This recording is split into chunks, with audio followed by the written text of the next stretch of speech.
The Wyoming sky stretched endless and merciless above Clara Thompson as she stood beside the fresh mound of earth that held her husband. The wooden cross she'd fashioned from 2 broken wagon spokes tilted slightly in the hard-packed soil, and she straightened it with trembling hands. 3 days had passed since the attack. 3 days since she'd dragged Samuel's body back to their half-built cabin and dug his grave with her own bleeding hands. "Rest easy, Sam," she whispered, her voice cracking like dried leather. "I'll finish what we started." At 27, Clara was already intimate with loss.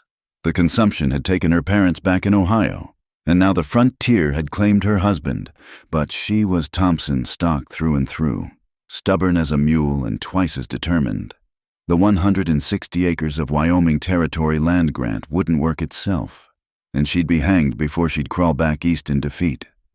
The late afternoon sun painted long shadows across the grassland as she turned toward their cabin, if 4 walls and a partial roof could be called such. Samuel had been finishing the roof when the raiders came. She still didn't know if they were outlaws or renegades, white men or Indians. It had happened too fast. The crack of rifles, Samuel's surprised cry, and then the terrible silence after. Clara gathered her brown wool skirt and climbed onto their rickety wagon. The 2 oxen, Brutus and Caesar, stood patient as old dogs. They were all she had left now, them and the seeds for next spring's planting, a plow that needed fixing, and the Spencer rifle Samuel had taught her to shoot. The nearest town, Willow Creek, lay 15 miles east. She needed supplies, needed to find work to tide her over until she could get a crop in the ground. The other settlers had warned them about homesteading so far from town, but Samuel had wanted distance from what he called the stink of civilization. Now that distance felt like an ocean. As the wagon creaked along the rutted trail, Clara kept the rifle across her lap. Every shadow could hide danger. Every grove of cottonwoods could shelter those who'd shoot a man for his boots. She'd learned that lesson in blood. The sun was kissing the horizon when she spotted the smoke rising in lazy spirals from beyond a low rise. Clara's hands tightened on the rifle. Could be soldiers, could be settlers, could be trouble. But the trail led past it, and she couldn't afford to lose time circling wide. She urged the oxen forward, trying to appear confident, unthreatening. As she crested the rise, her breath caught, below, near a meandering creek. A Lakota camp spread in ordered circles, perhaps 24 teepees, their buffalo hide covers painted with symbols she couldn't read. Children played between the lodges while women tended cooking fires. It was a scene of such domestic normalcy that for a moment she forgot to be afraid. Then the dogs started barking. Warriors emerged from the teepees like shadows given form, and Clara's mouth went dry as dust. She'd heard the stories in Willow Creek massacres, scalpings, white women carried off to fates worse than death. Her finger found the rifle's trigger, though she knew it was useless. 1 woman against a whole band, Samuel would have called it fool's odds. But the warriors didn't charge. They watched her with the same wary curiosity she imagined showed on her own face. An older man with iron-gray braids stepped forward, his hand raised in what she hoped was a peaceful gesture. "No, stop here," he said in broken English. "You go town." Clara nodded quickly, grateful beyond words. "Yes, thank you.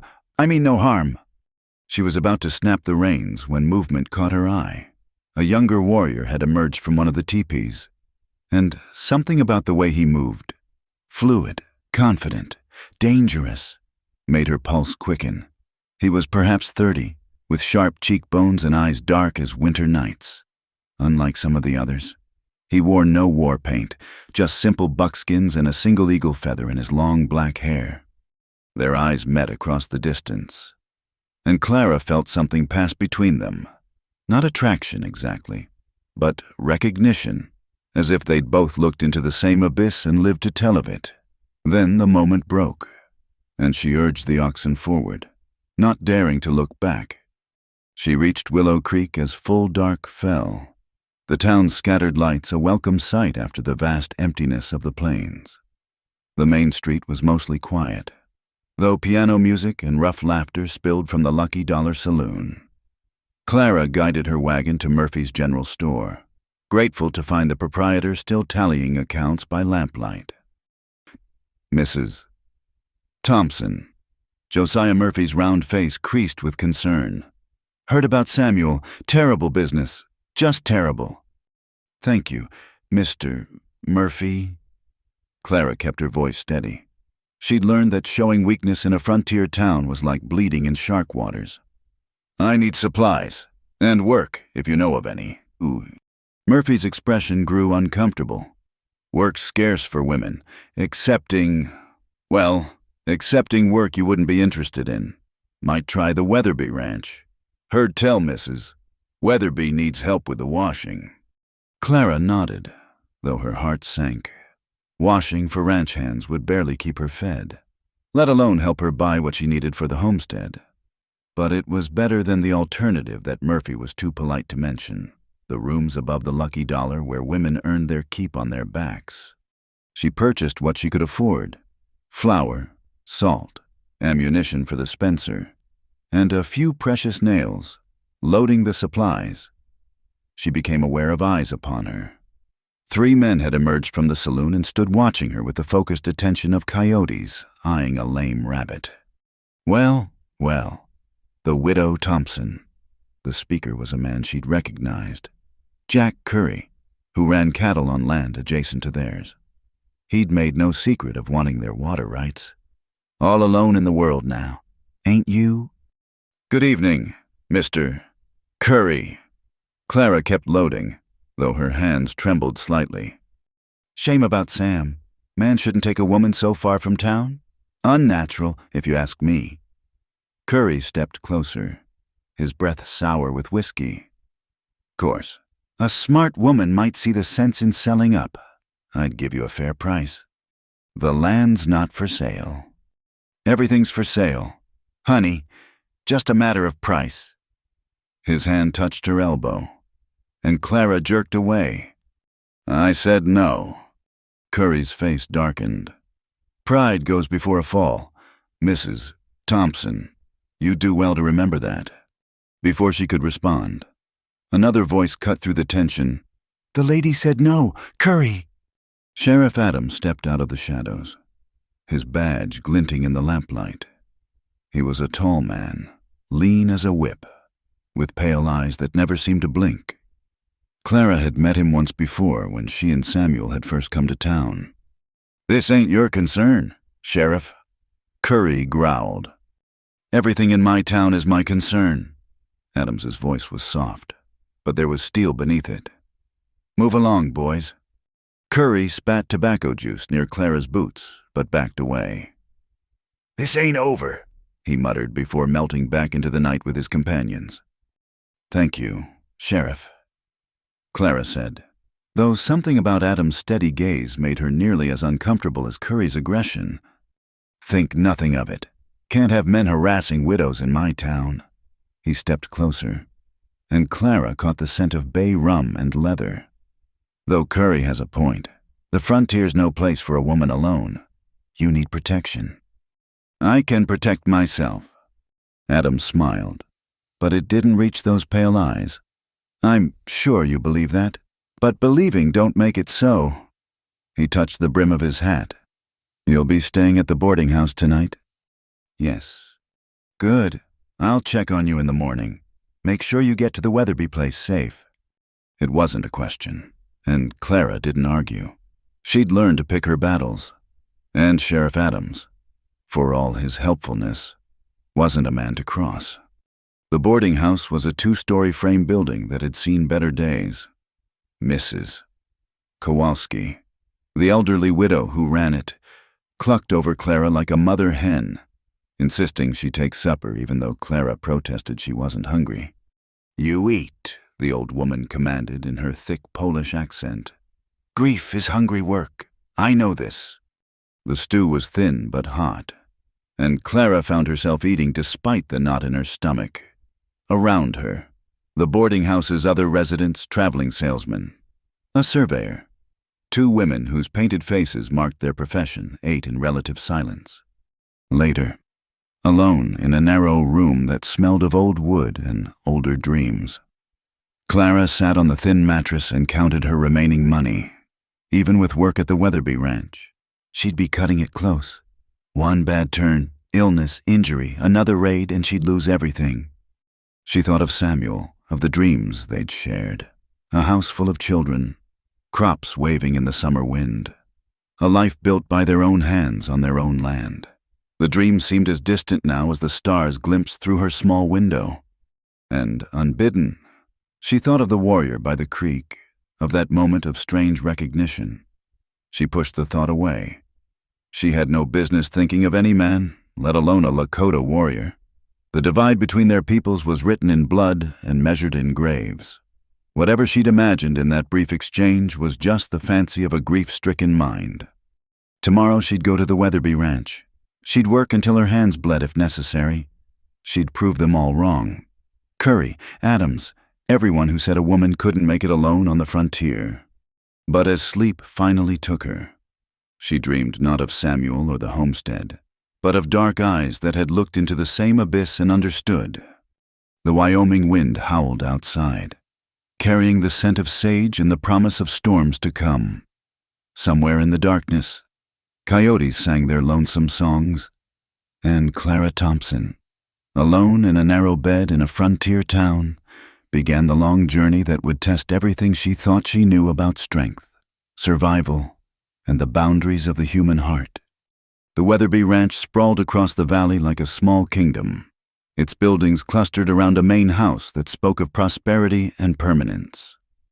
Clara had been working there for 2 weeks now, her days beginning before dawn and ending well after sunset.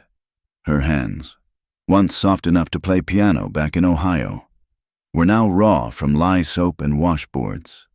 "You're slower than molasses in January, Mrs." Weatherby observed. Her thin lips pursed in perpetual disapproval. "At this rate, we'll be washing the same sheets come Christmas."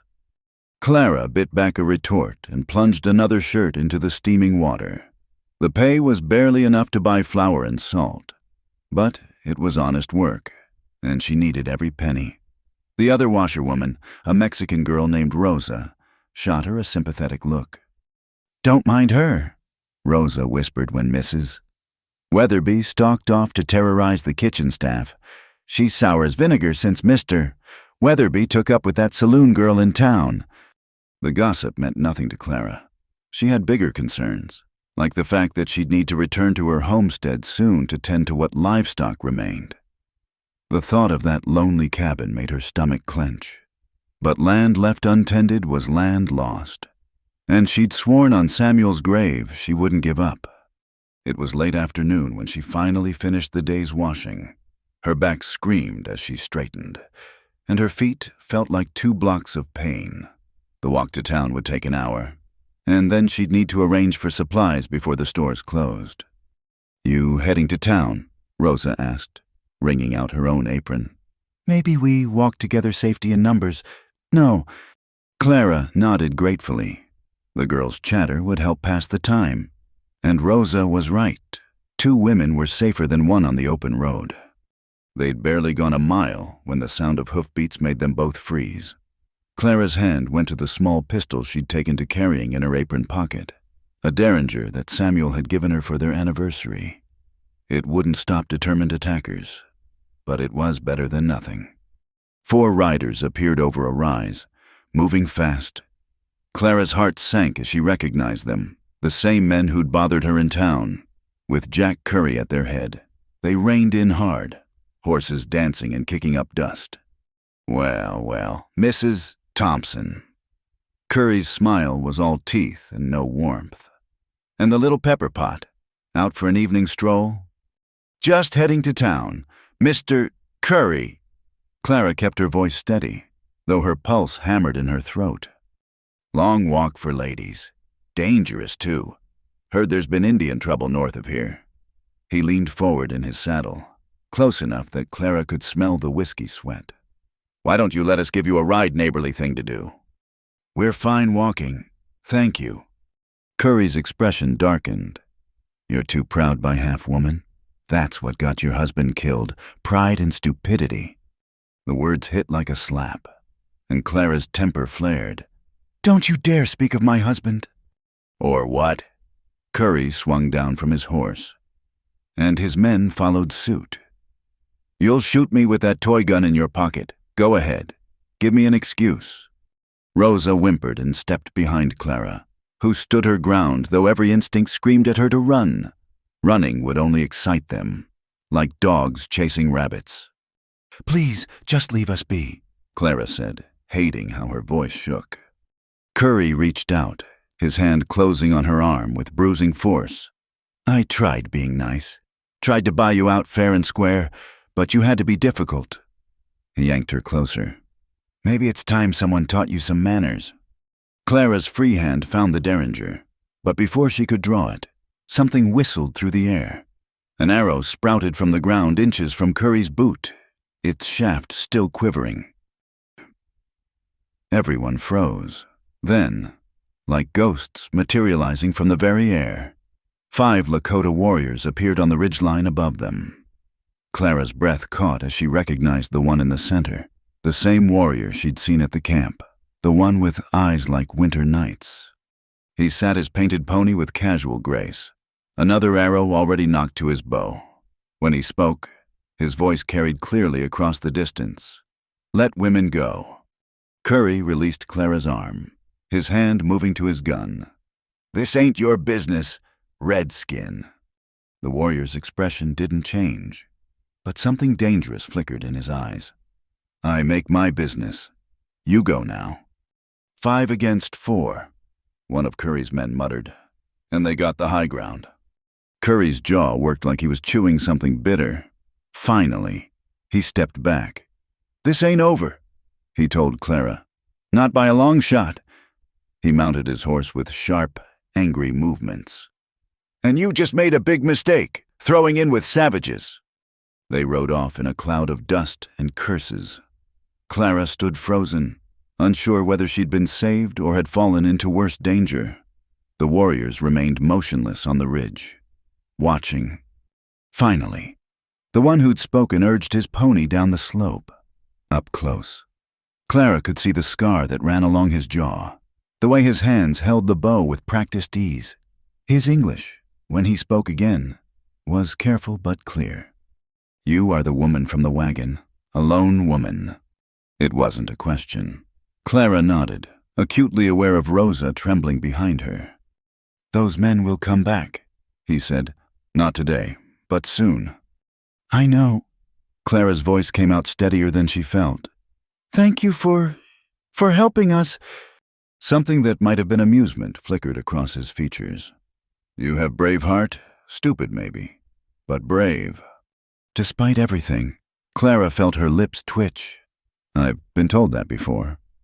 He studied her for a long moment, and again she felt that strange recognition, as if they were two halves of something broken. Then he wheeled his pony around and called something in Lakota to his companions. They melted back into the landscape as quickly as they'd appeared, leaving only the arrow in the ground as proof they'd been there at all. Madre de Dios, Rosa breathed. Clara, do you know who that was? Clara shook her head, though she suspected she was about to find out. That was Lakota. They say he lost his whole family when the soldiers burned the winter camp at Ash Creek. They say he's killed 20 white men in revenge. Lakota. The name meant friend to everyone in Lakota. Clara had heard once. The irony wasn't lost on her. She pulled the arrow from the ground, studying its craftsmanship. The fletching was turkey feather, the point sharp flint, deadly and beautiful, like its owner. They hurried to town, Rosa chattering nervously the whole way. Clara barely heard her. Her mind kept replaying the encounter, Curry's threat, the whistle of the arrow, the warrior's dark eyes seeing straight through her. In town, word had already spread. Sheriff Adams was waiting outside the boarding house, his pale eyes hard as chips of ice. Heard you had some trouble on the road, he said without preamble. Mister, Curry and his men bothered us. Some Lakota hunters happened by and scared them off. Clara kept her voice neutral. Hunters? Adam's tone suggested he didn't believe a word. Mrs. Thompson, I'm going to give you some free advice. The Lakota aren't your friends. They're killers. Every last one of them. You do well to remember that. They helped us today. Did they? Or did they just see an opportunity to make Curry look weak? Adam stepped closer. You're playing a dangerous game. A white woman taking help from Indians. People will talk, and talk has a way of turning ugly out here. Clara lifted her chin. I didn't ask for their help. No, but you took it. That's almost worse. His expression softened, became almost paternal. You need protection. Mrs. Thompson. Real protection. A husband. I'm not a romantic man, but I could offer you security, respectability. Think about it. The proposal, if that's what it was, came so abruptly that Clara could only stare. Adams touched his hat brim and walked away, leaving her standing on the boarding house steps with her mouth open. I think the sheriff just proposed to you, Rosa said in wonderment. Clara shuddered. I think you're right. The thought of Adam's cold eyes watching her across a breakfast table made her skin crawl. She'd rather face a dozen Jack Currys than bind herself to a man like that. That night, sleep wouldn't come. Clara lay in her narrow bed, staring at the ceiling and thinking. She needed to get back to the homestead, needed to check on Brutus and Caesar and what was left of their chickens, but Curry's threat hung over her like a storm cloud. And now she had Sheriff Adams's proposal to consider as well. She thought of Dakota. She had a name now for those dark eyes. A killer. Rosa had said, but he'd helped her when he had no reason to. Risked himself and his men for two women he didn't know. Why? The question haunted her as she finally drifted off to sleep. In her dreams, she was back on the prairie, but instead of Samuel beside her, it was a different figure. Dark hair streaming in the wind, eyes that had seen too much, hands gentle despite their strength. She woke with tears on her cheeks, though whether from grief or longing, she couldn't say. The next morning brought new troubles. Mrs. Weatherby was waiting when Clara arrived, her face pinched with disapproval. I've heard about yesterday's incident, she said without preamble. I can't have women who consort with savages working in my home. Collect your pay and go. The dismissal was like a physical blow. Clara wanted to protest, to explain, but she saw the futility in the woman's closed expression. Word traveled fast on the frontier, and it twisted as it went. By now, half the county probably believed she'd run off with a war party. Rosa hugged her goodbye, pressing a small wooden cross into her hand. For protection, she whispered. You'll need it. Clara collected her meager pay and loaded her wagon. The journey back to the homestead stretched before her like a threat. Curry knew where she lived. Adams knew she'd refused him. And somewhere out there, Dakota and his warriors rode the prairie like ghosts of vengeance. She stopped at Murphy's store for supplies, ignoring the stares and whispers. Let them talk. She'd survived worse than gossip. Mrs. Thompson. Murphy's voice was sympathetic but firm. I'm afraid I can't extend you any more credit. Not with things being what they are. I have cash, Clara said quietly, laying her coins on the counter. It would buy her a week's worth of flour and salt. No more. After that, she didn't want to think about after that. The sun was high when she finally turned the oxen toward home. The familiar landmarks, the lightning-struck cottonwood, the creek where they'd watered the stock, the rise where Samuel had first kissed her, all seemed foreign now, tainted by loss and fear. But she wouldn't give up. Not yet. Somewhere. Samuel's spirit watched, and she wouldn't shame his memory by running. She'd rest when she was dead. Until then, she'd work. The arrow lay beside her on the wagon seat, its flint point catching the light. A warning. A promise she didn't know, But as the homestead came into view, small and vulnerable on the vast prairie, Clara gripped it like a talisman. Whatever came next, she'd face it standing. The morning after her return to the homestead, Clara woke to find her last rooster dead, its neck twisted at an unnatural angle. No coyote did this.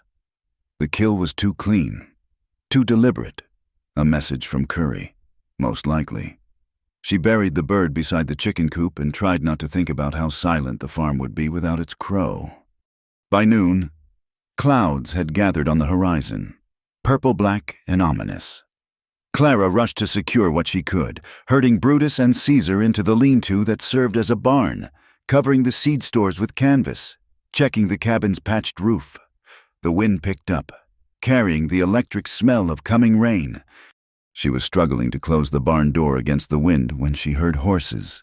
Her heart hammered as she reached for the Spencer rifle.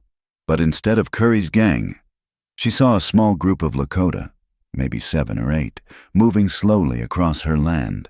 At their center, a travois carried someone wrapped in blankets. Clara hesitated, rifle half raised. They weren't attacking, weren't even looking her way. They were just passing through. Then the figure on the travois moaned, a sound of pure agony that carried over the wind, and her healer's instincts overrode her fear. "Wait," she ran toward them, rifle lowered. Wait, please. The group stopped. She recognized one of the warriors from the encounter on the road, though Dakota wasn't among them. An elderly woman with silver-streaked braids regarded Clara with suspicion. "Your person, they're hurt," Clara gestured to the travois.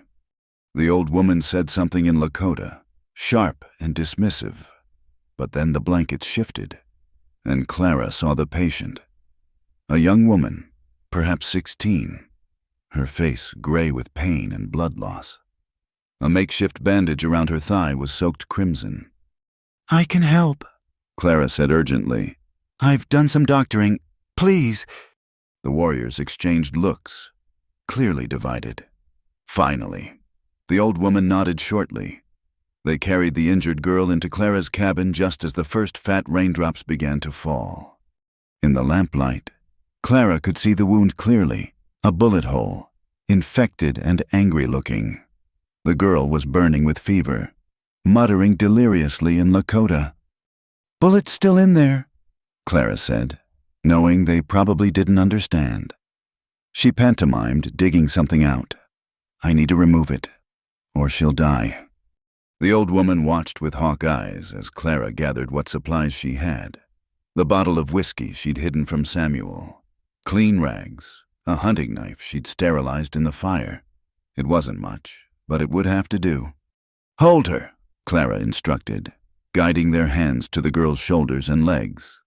The old woman spoke sharply to the warriors, who obeyed despite their obvious reluctance to touch a white woman's belongings. Clara had helped Doc Morrison back in Ohio a few times, had even delivered babies when the midwife couldn't come, but this was different. Her hands shook as she poured whiskey over the wound, causing the girl to scream and thrash. "I'm sorry," Clara murmured, knowing the words meant nothing to them. "I'm so sorry, but I have to—" She made the cut quickly, before she could lose her nerve. Blood welled up, and the girl's scream turned to a keening wail. One of the warriors half rose, hand on his knife, but the old woman barked something that made him sit back down. Clara probed carefully, sweat running into her eyes despite the cold. There, she felt the bullet, lodged against bone. She gripped it with her fingers, pulled steadily. It came free with a wet sound, and fresh blood poured out. "Need to stop the bleeding." She packed the wound with clean cloth, pressed hard. The girl had gone limp, unconscious from pain or blood loss.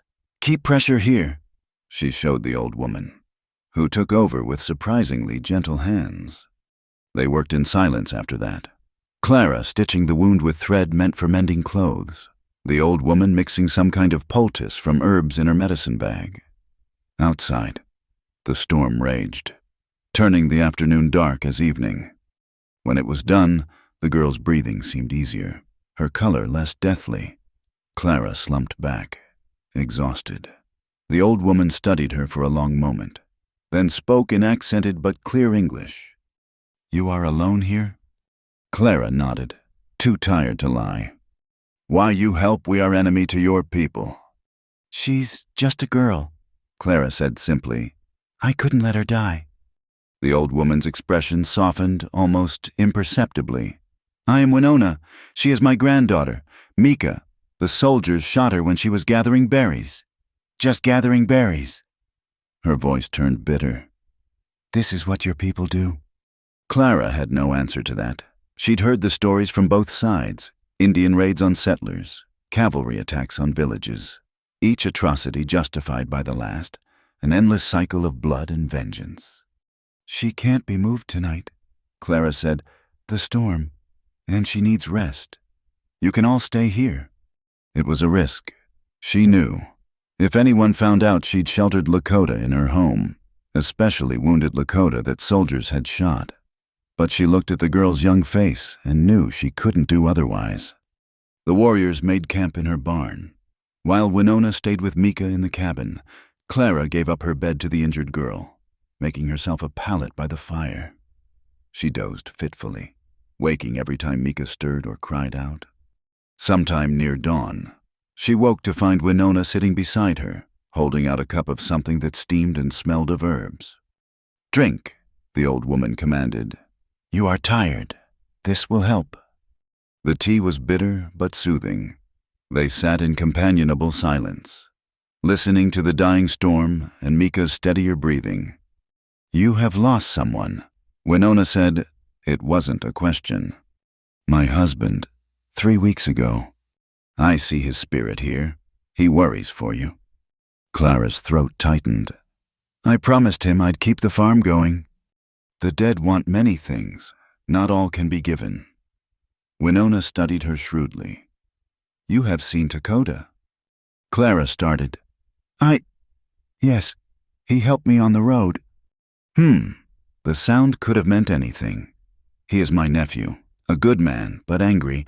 Too angry. Maybe the anger eats him like fire eats wood. Rosa said he lost his family. Wife, 2 small sons. The soldiers came at dawn. When the men were hunting, they burned everything. Winona's eyes were distant, seeing other fires, other dawns. Dakota came back to ashes and bones. Now he lives only for revenge. Clara thought of her own loss, how it had hollowed her out, left her going through the motions of living. But at least Samuel's death had been quick, if violent. To lose children, to find them. I'm sorry, she whispered. Winona shrugged. Sorry changes nothing, but kindness might. You showed kindness to my granddaughter. This will not be forgotten. When the sun rose, the storm had passed, leaving the prairie washed clean. Mika's fever had broken, though she was still weak. The warriors prepared to leave, fashioning a more comfortable travois for her transport. As they prepared to go, Clara pressed her small store of medical supplies into Winona's hands. In case the wound needs tending, Winona accepted them gravely. Then, surprising Clara, she reached out and touched her cheek with one gnarled hand. Be careful, child. There are storms coming worse than yesterday's. They left as quietly as they'd come, disappearing into the vast grassland. Clara watched until they were out of sight, then turned to face her empty farm. The work never ended. Animals to tend, repairs to make, land to prepare for planting. She rolled up her sleeves and got to it. For 3 days, she saw no one. She worked from dawn to dusk, falling into bed exhausted each night. It was almost peaceful, if she didn't think too hard about the future. Her food was running low, but she had a little dried meat left, and the prairie chickens were starting to return after the storm. On the 4th morning, she was drawing water from the well when she sensed a presence. She turned to find Dakota standing not 20 feet away, leading a pack horse loaded with supplies.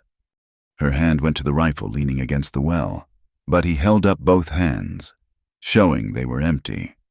Winona said, he said in his careful English. Payment for helping Mika. Clara eyed the pack horse with desperate hunger she tried to hide. She could see sacks that looked like grain, parcels wrapped in hide, enough to keep her going for weeks, maybe longer. I don't need payment for helping someone who was hurt, she said, pride warring with necessity. Not payment. He seemed to search for words. Gift from family to family.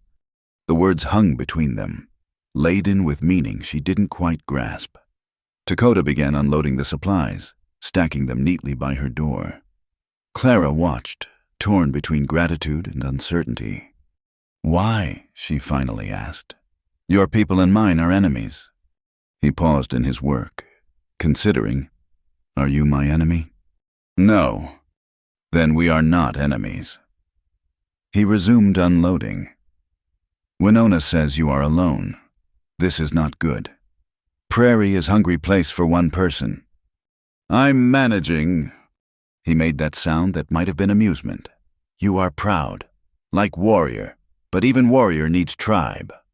When everything was unloaded, he didn't immediately leave. Instead, he walked to her half-finished fence, examining Samuel's work with a critical eye. Your man started this. Yes, he was going to finish after... Clara swallowed. After harvest. Dakota nodded, then surprised her by beginning to work on the fence, setting a post that had come loose. Clara watched, bewildered, as this man who supposedly lived only for vengeance calmly repaired her fence. You don't have to do that, she said. Work is good. Keeps hands busy. He didn't look at her. Otherwise, hands only good for killing.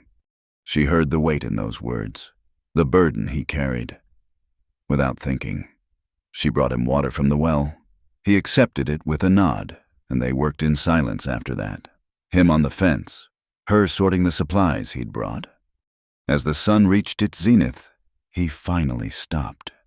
The fence was sturdy now, properly set. He'd done in a morning what would have taken her days. I should go, he said, but made no move to leave. Would you like something to eat first? The invitation surprised her as much as it seemed to surprise him. I mean, you've been working. It's only right. He studied her for a long moment, and she wondered if she'd crossed some invisible line. Then he nodded. She made a simple meal biscuits from the flour he'd brought, some of the dried meat, wild onions she'd found near the creek. They ate outside, sitting on the porch Samuel had never finished building. This is good land, Dakota said eventually. Water, shelter from wind, good grass. Your man chose well. He loved it here, said it reminded him of home, but wilder. Clara smiled at the memory. He always wanted to go where nobody else was. Dangerous to be where nobody else is. Yes. She thought of the fresh grave behind the cabin. I'm learning that. He was quiet for a while, then spoke so softly she almost missed it. My wife, she liked the dangerous places too, said they were where the spirits danced freest. It was the first personal thing he'd shared, and Clara felt the weight of it. She wanted to ask more, but sensed this was all he could give right now. When he left, the sun was beginning its descent. Clara watched him ride away, feeling strangely bereft. The cabin seemed emptier than before, the silence heavier. But when she went inside, she found he'd left something, a hunting knife, sharp and well-balanced, with a carved antler handle, a practical gift, but beautiful too. She turned it over in her hands, wondering at this strange connection forming between them. That night, for the first time since Samuel's death, she slept without dreams. The peace couldn't last. Clara knew it even as she treasured each quiet day, working her land with the supplies Dakota had brought. She'd see dust clouds on the horizon sometimes, riders in the distance, and her hand would go to the knife at her belt, his knife, until they passed by. It was a Tuesday morning when her fragile solitude shattered. She was milking the cow she'd traded for with some of Winona's herbs when she heard wagons approaching. Not horses this time, Wagons meant either settlers or soldiers, and neither boded well for her. Sheriff Adams rode at the head of a small column, his pale eyes scanning her property with the thoroughness of a hawk seeking mice.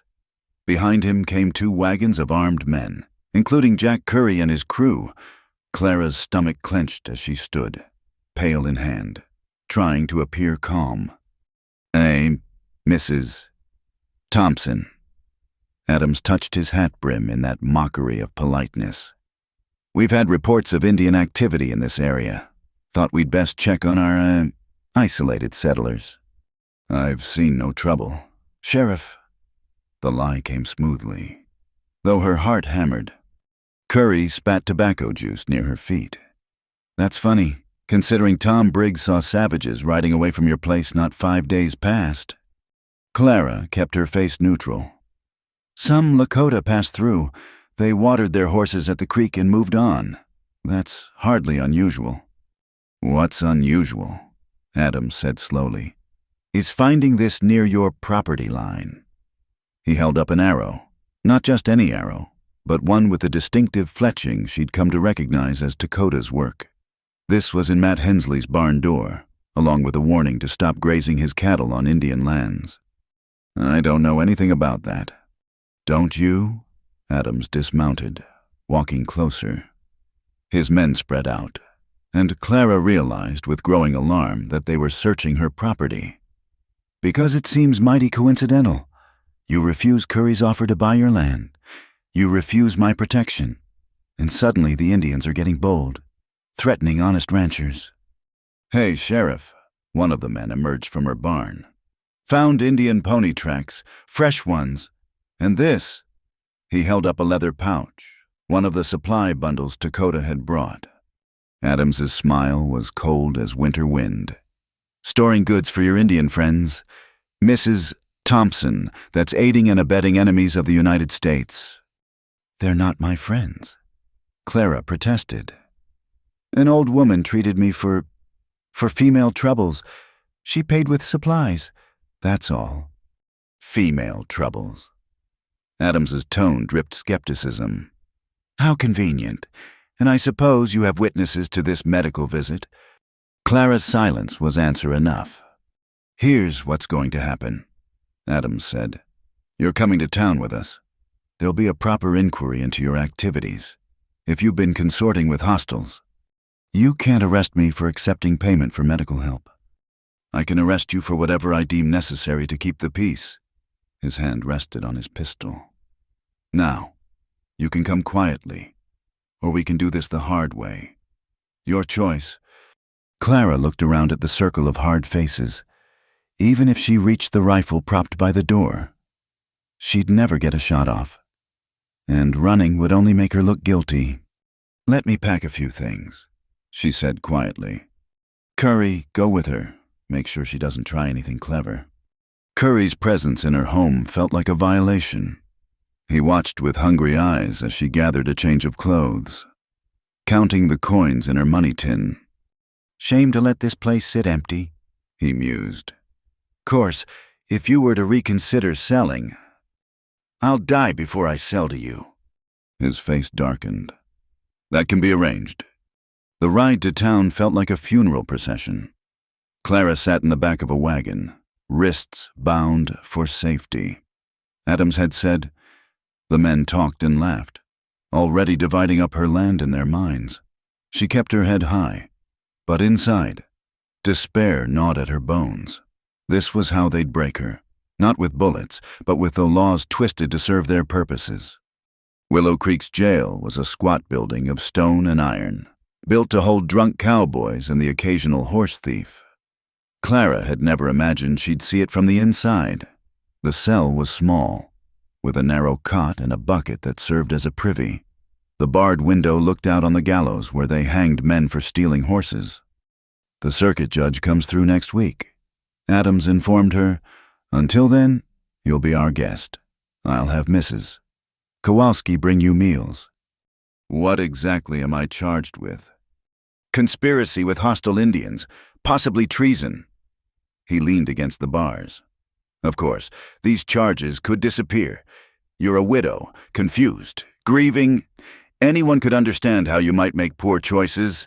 Say you'll marry me, and this all goes away." Clara met his pale eyes steadily. "I'd rather hang." His face flushed. "Pride, Mrs. Thompson, always your downfall." He left without another word, the heavy door clanging shut behind him. Time passed strangely in the cell. Mrs. Kowalski came twice a day with food, clucking her tongue sympathetically but saying little. Rosa tried to visit but was turned away. Clara spent hours at the small window, watching the life of the town pass by, wondering if Dakota would hear of her arrest, if he'd care. On the third night, she woke to soft scratching sounds. "Rat," she thought at first, but then a small voice whispered through the window. "Senora Clara." "Rosa."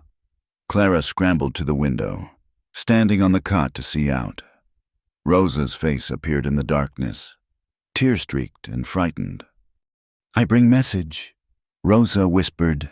"The Lakota woman, Winona, she knows you are here. She says, be ready." Ready for what? But Rosa was already disappearing into the shadows.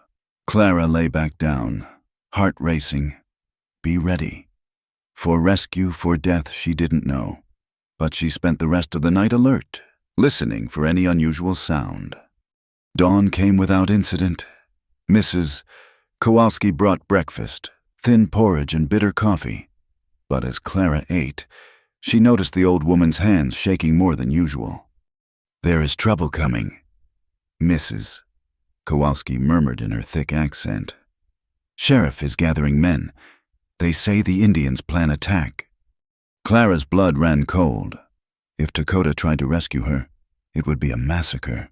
The town would be ready, armed, waiting. It would give Adams exactly the excuse he needed to wipe out the local Lakota. "Mrs. Kowalski," Clara said urgently, "if you see Rosa, tell her." The door burst open. Adams stood there, eyes bright with anticipation. "Your friends are coming, Mrs. Thompson. Scouts spotted a war party moving this way, 15, maybe 20 Braves." He smiled coldly. "We'll be ready for them." "You're wrong," Clara said desperately. "They wouldn't attack the town. Not for me." "Wouldn't they? You must have made quite an impression." He leaned closer to the bars. "Last chance. Marry me, and I'll call off the ambush. Let me protect you properly, and those savages don't have to die." Clara closed her eyes, seeing Dakota's face, remembering his careful kindness, the weight of his grief. Then she thought of Mika, young and wounded, and Winona with her herb-wise hands. How many would die if she said no? But if she said yes, she'd be betraying everything. Her promise to Samuel, her own integrity, and something else. Something unnamed but precious that had begun to grow between her and the Lakota warrior. "I need time to think," she said. "You have until sundown. Then, ready or not, we'll handle this my way." The day crawled by. Clara paced her cell, 3 steps one way, 3 steps back. Through the window, she could see men taking positions on rooftops, behind water barrels, anywhere that offered cover and a clear shot. The town was becoming a killing field. As afternoon shadows lengthened, she heard commotion in the street. Her window didn't give her a good view, but she could hear voices raised in argument. Then Adams was at her cell door again, but this time he wasn't alone. A man in an army uniform stood beside him, a major by his insignia, with graying hair and tired eyes. "Mrs. Thompson." The major said, "I'm Major Harrison from Fort Laramie. I understand you've had dealings with the local Lakota band."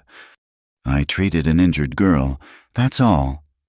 "That girl was shot by my men while allegedly stealing horses." His voice was neutral, giving nothing away. "Her companions killed 2 soldiers in the skirmish." Clara lifted her chin. "She was gathering berries. A 16-year-old girl, shot for picking berries." The major's expression tightened. "That's not what my men reported." "Your men lied." That's a serious accusation. It's the truth. They stared at each other for a long moment. Then the major turned to Adams. Sheriff, I'll be taking custody of Mrs. Thompson. This is a federal matter now. Adams's face went red. You can't just... I can and I will. The major's tone brooked no argument. My scouts report that Dakota's band is indeed moving this way. But they're not approaching the town. They're heading for the Thompson homestead. He looked at Clara. It seems they're more interested in securing your property than in rescuing you. Clara's mind raced. Why would they go to her farm unless... My land borders the creek, she said slowly. It's one of the few water sources that isn't claimed by the big ranches. The major nodded. Exactly. With you gone, that land becomes open for claiming. I suspect certain parties have been counting on that. His gaze flicked to Adams, who had gone very still. I demand she remain in my custody, Adams said. She's charged with nothing that will hold up in any legitimate court. The major's voice was steel. Mrs. Thompson, you're coming with me. We're going to sort this out properly. As they prepared to transfer her, Clara saw through the window that the townspeople had gathered. Some looked disappointed that there wouldn't be a fight. Others seemed relieved. Rosa stood near the general store, hands clasped as if in prayer. They put her in an army wagon, hands still bound but less tightly than before. Major Harrison rode beside the wagon as they left town, heading not for the fort, but toward her homestead. Why are you helping me? Clara asked when they were clear of town. The major was quiet for a moment. I've been fighting Indians for 15 years. Mrs. Thompson, I've seen atrocities on both sides that would turn your hair white. But lately, he shook his head. Lately, I wonder if we're not making more enemies than we're defeating. A war without end serves no one. That's not a popular opinion. No, it's not. He glanced at her. That girl, Mika, my men say she pulled a knife on them.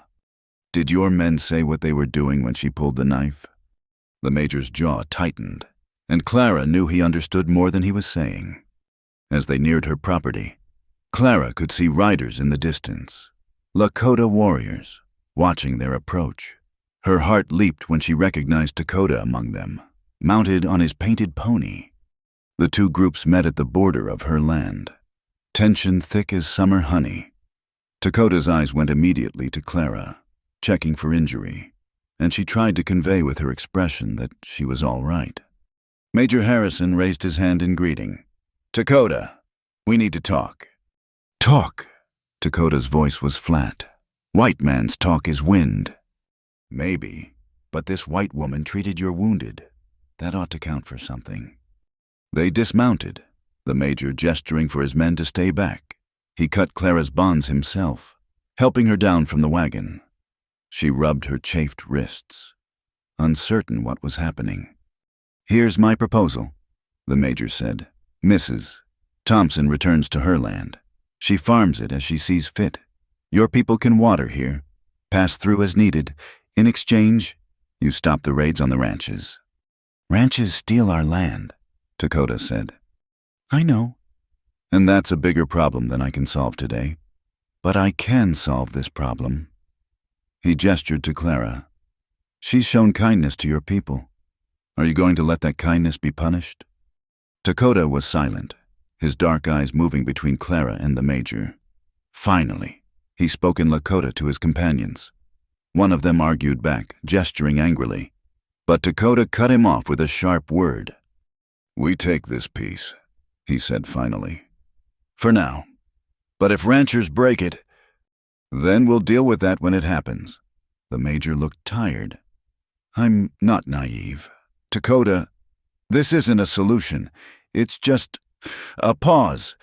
Maybe that's all we can hope for. As the two groups prepared to separate, Dakota approached Clara. They stood apart from the others, neither speaking at first. You are hurt, he asked finally, his eyes on her wrists where the rope had left marks. No, just tired. She managed a small smile. Thank you for coming. Not come for you, but his eyes betrayed the lie. Come for water rights. Of course. He hesitated, then pulled something from his pouch. It was a small carved horse, no bigger than her thumb, detailed and beautiful. For strength, he said, pressing it into her hand. Prairie is still hungry place for one person. Then maybe I need to stop being just one person, she said without thinking. Something flashed in his eyes. Surprise, perhaps, or hope. But before either could say more, the major called out that it was time to go, as the soldiers rode away. Leaving Clara standing by her cabin, she watched Dakota's band disappear into the grassland. The small horse was warm in her palm, and she thought about bridges, how they could be built even across the deepest chasms, one small kindness at a time. She had her land back, for now, but she knew this was far from over. Adams wouldn't give up easily, and the tensions between settlers and Lakota wouldn't be solved by one major's pragmatism. But for tonight, she was home. Tomorrow would bring its own troubles. Tonight, she would rest and plan and maybe dream of dark eyes that saw her truly, beyond the boundaries of race and rage. The stars were just beginning to appear as she entered her cabin. Through the window, she thought she saw a lone rider on a distant hill, watching. Then the figure was gone, leaving only the vast prairie and the endless sky, and the hope that somewhere between earth and stars, there might be room for something impossible to grow. The weeks following Clara's return to the homestead passed in a strange rhythm. By day, she worked her land, the approaching autumn bringing urgency to every task. By night, she often sensed she wasn't alone, a shadow moving at the edge of her vision, the soft nicker of a horse in the darkness. She never saw him directly, but she knew Dakota was keeping watch. It was during one of these evening vigils that everything changed. Clara was hauling water from the creek when she heard it. A child's cry, high and terrified, cutting through the prairie silence like a blade. She dropped the buckets and ran toward the sound, finding a scene that made her blood freeze. A small Indian boy, perhaps 4 years old, clung to a scraggly tree, while below, a prairie wolf circled with patient hunger. The child's clothes were torn, his face streaked with tears and dirt. Without thinking, Clara grabbed a fallen branch and charged the wolf, shouting and swinging. The animal, more startled than frightened, backed away, snarling.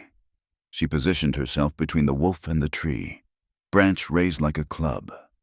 "Get out of here!" she yelled, throwing stones with her free hand. The wolf retreated a few steps but didn't flee, yellow eyes fixed on what it clearly considered its meal.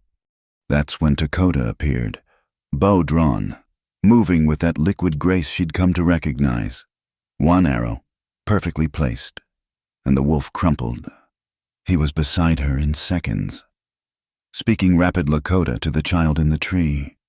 The boy, hearing a familiar voice, practically fell into Dakota's arms, sobbing and clinging. Dakota held him with surprising gentleness, murmuring soothing words. Over the child's head, his eyes met Clara's. "Thank you," he said simply. "Is he yours?" Clara asked, though she could see no resemblance. "Sister's son? He wander off while gathering wood." His jaw tightened. "His mother will be frightened." "Bring them here," Clara said impulsively. "Your sister and the boy?" "It's getting dark, and he's exhausted. They can rest, have something warm to eat." Dakota studied her for a long moment. "You sure?" "I'm sure." He nodded, whistling sharply. His horse appeared as if by magic, and he mounted with the boy secure in his arms. "I bring them," he said, and was gone. Clara hurried back to the cabin, her mind racing. She put water on to heat, pulled out what food she had, not much, but there was bread from yesterday and some rabbit stew. She was adding wood to the fire when she heard horses approaching. Dakota entered first, carrying the boy, followed by a woman who could only be his sister. She was younger than Clara had expected, perhaps 22, with Dakota's sharp cheekbones but softer eyes. Those eyes were red from crying, and she clutched her son the moment Dakota set him down. "My sister, Takawin," Dakota said, "her son, Ohayesa." Takawin looked at Clara with a mixture of gratitude and wariness. She spoke in Lakota, and Dakota translated. "She says you saved her heart. She is grateful." "He's a brave boy," Clara said, smiling at Ohayesa, who peered at her from behind his mother's skirts. "Just got a little lost." As Clara served the simple meal, the atmosphere gradually relaxed. Ohayesa, with the resilience of children, soon forgot his terror and became fascinated with Clara's cabin, especially the iron stove and the glass windows. He chattered in Lakota, occasionally throwing in English words, making both women smile. "He learns your language fast," Dakota said with something like pride. "Too fast, maybe." "Children should learn all they can." Clara said, "The world is changing." "Yes," his voice carried weight. "This is problem." After they ate, Takawin insisted on helping Clara clean up, communicating through gestures and smiles. It was nice, Clara realized, having other women in her home, sharing simple domestic tasks. She'd been alone so long she'd forgotten the comfort of female companionship. As the evening deepened, Ohayesa fell asleep in his mother's arms. Dakota had been silent for a while, staring into the fire, but now he spoke. "Major Harrison keeps his word so far. No soldiers bother us, but ranchers—" He shook his head. "They push boundaries, take more land. Soon there will be fighting." "Maybe not," Clara said. "Maybe people can learn to share." He gave her a look that was almost pitying. "You believe this?" "I have to believe it. Otherwise, what's the point?" He was quiet again, then said something in Lakota to his sister. She looked surprised, then studied Clara with new interest. Whatever she said in response made Dakota's jaw tighten. "What did she say?" Clara asked. "Nothing important." But Takawin, apparently understanding more English than she spoke, laughed and said carefully, "I say, you are different, good different." Clara felt heat rise in her cheeks. "Thank you." They prepared to leave, but as Dakota lifted the sleeping Ohayesa, the boy woke and immediately began crying again, clinging to his uncle and babbling frantically. "He's afraid," Takawin explained through Dakota. "Afraid of the dark prairie, the wolf." "Stay," Clara said without thinking. "All of you. It's late, and he's been through enough. Stay the night." Dakota shook his head. "Not proper. You unmarried woman. People talk." "People already talk. Besides, who's going to know Ree?" They had a brief, intense exchange in Lakota. "Finally," Dakota sighed.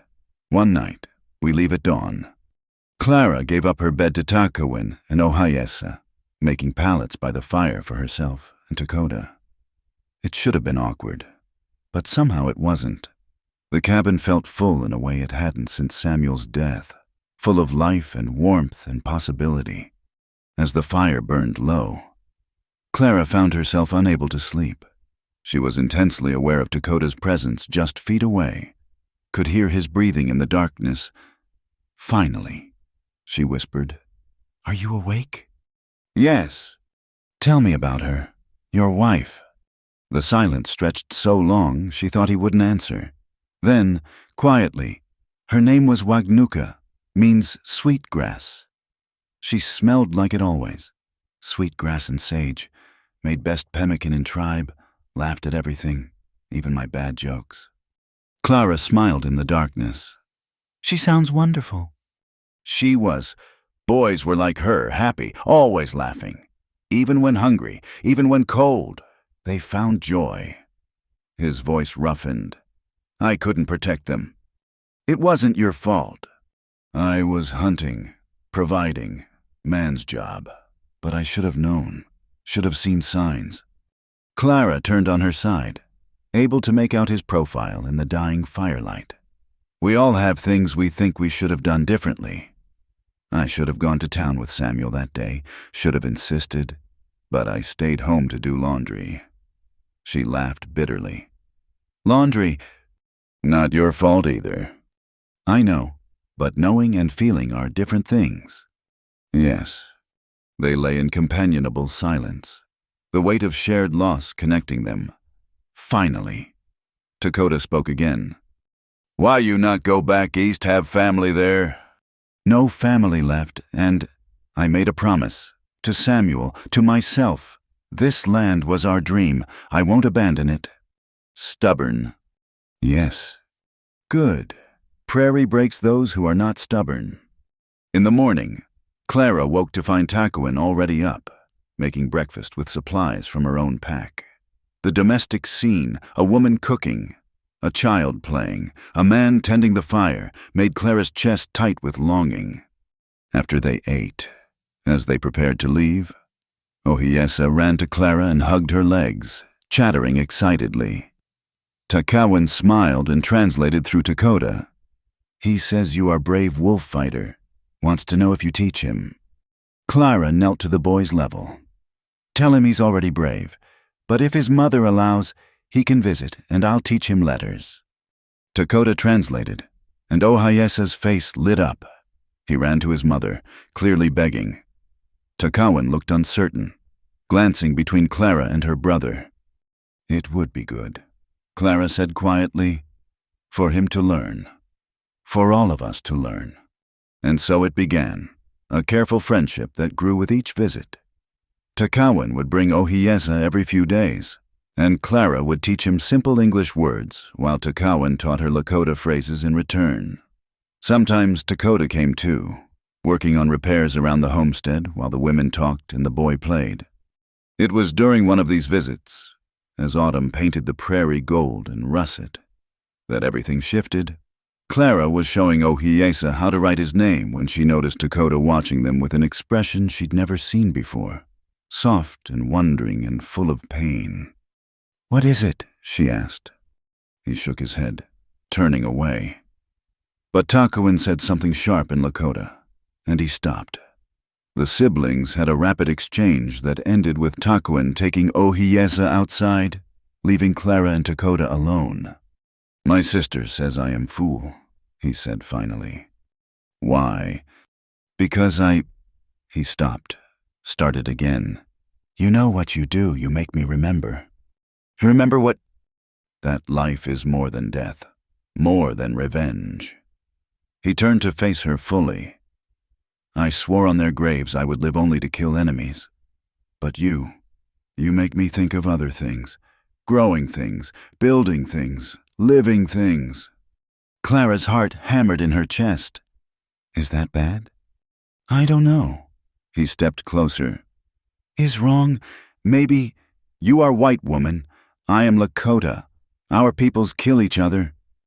We're not killing each other. No. Closer still. We are not. The space between them hummed with tension. Clara knew she should step back, knew 1,000 reasons why this was impossible, but she also knew the truth. She'd been falling for this man since that first moment of recognition on the prairie road.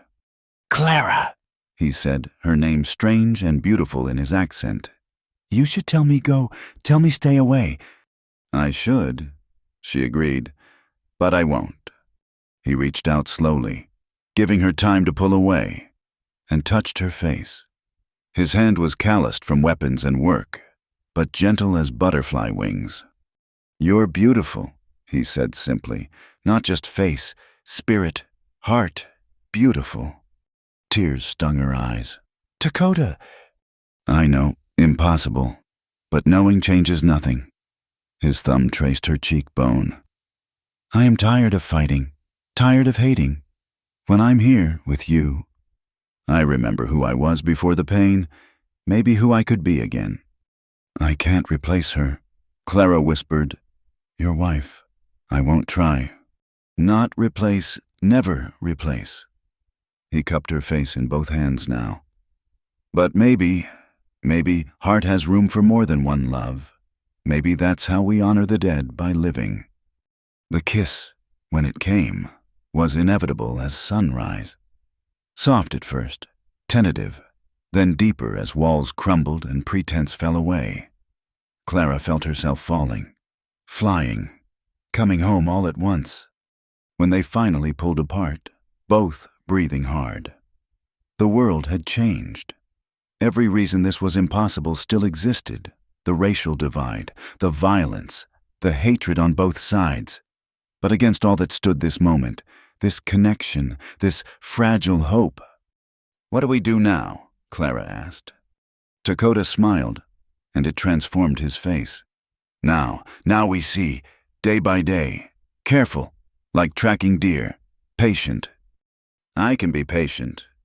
"Good, because my sister will have questions, many questions." As if summoned, Takawin appeared in the doorway, took one look at their faces, and said something that made Dakota actually blush. "What did she say?" "She says it's about time," he admitted. "Also that I'm an idiot, but that's normal." The three of them laughed, and in that laughter was the sound of walls coming down, of bridges being built, of impossible things taking root in prairie soil. That evening, after his sister and nephew had left, Dakota lingered. They sat on the half-finished porch, watching the stars emerge in the vast Wyoming sky. "Stay," Clara said softly.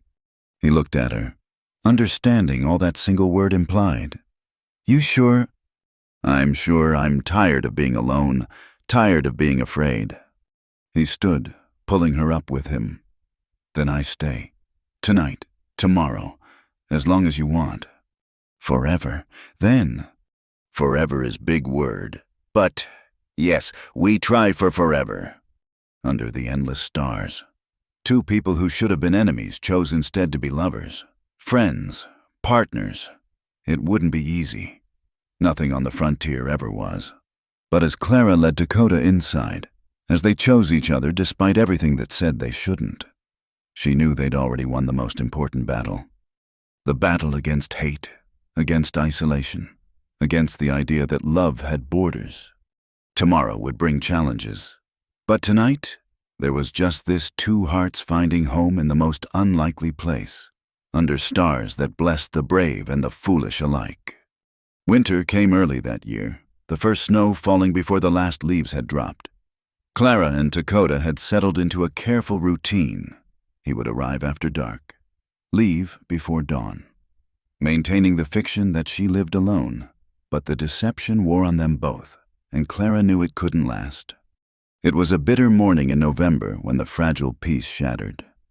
Clara was feeding the chickens when she saw riders approaching, too many to count in the swirling snow. Her heart sank as she recognized Sheriff Adams at the lead, with Jack Curry and at least 20 armed men behind him. She barely had time to warn Dakota before they surrounded the homestead. He'd been in the barn, mending harnesses, and now stood beside her, hand on his knife. "Well, well," Adam's voice cut through the wind. "Looks like the rumors were true. You've taken up with a savage, Mrs. Thompson."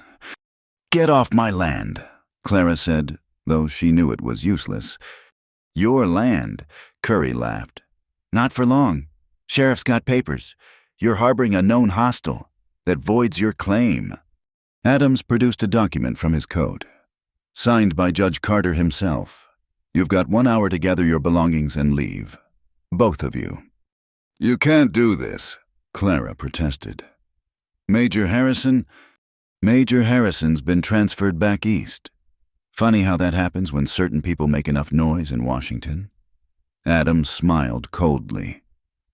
"There's a new commander at Fort Laramie, one who understands the Indian problem better." Dakota spoke for the first time, his voice deadly calm. "This is theft. You know it." "It's the law." Adams countered. "Your people had their chance to integrate peacefully. Instead, you chose violence."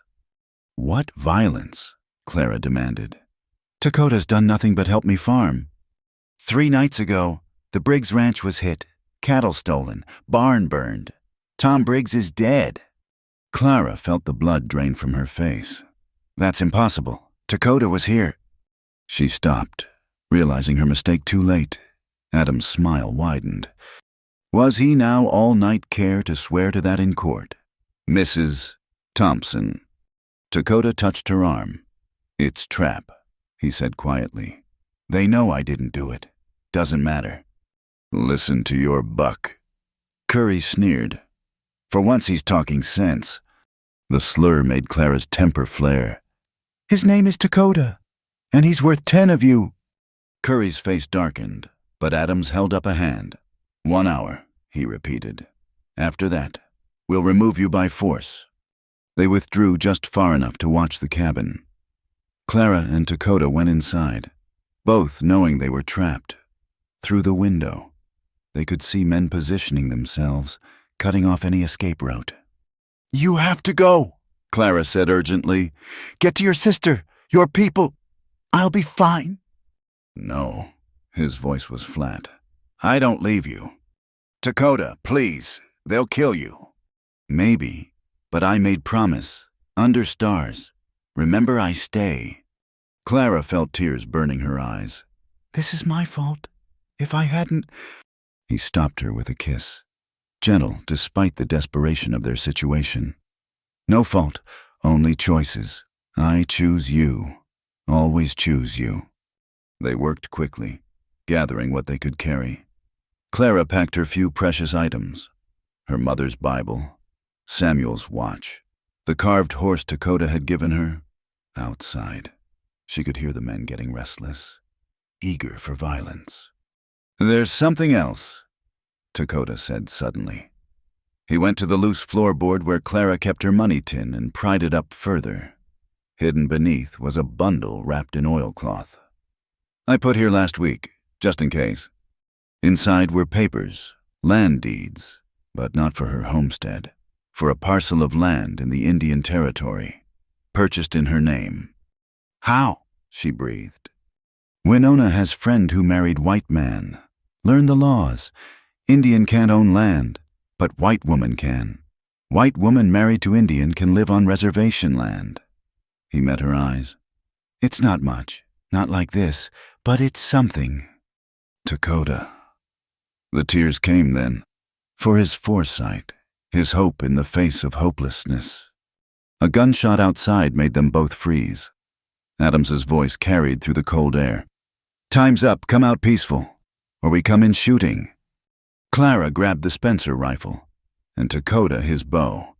They looked at each other, knowing the odds, knowing they'd likely die in the next few minutes. But Clara found she wasn't afraid. If this was the end, at least they'd face it together. I love you, she said, the words coming easily now. Too late. And I love you, he replied, in this life and next. They stepped onto the porch to face their fate. The circle of armed men seemed to bristle with anticipation. Adam sat his horse like a general surveying a battlefield. Throw down your weapons, he commanded. No, Clara said clearly.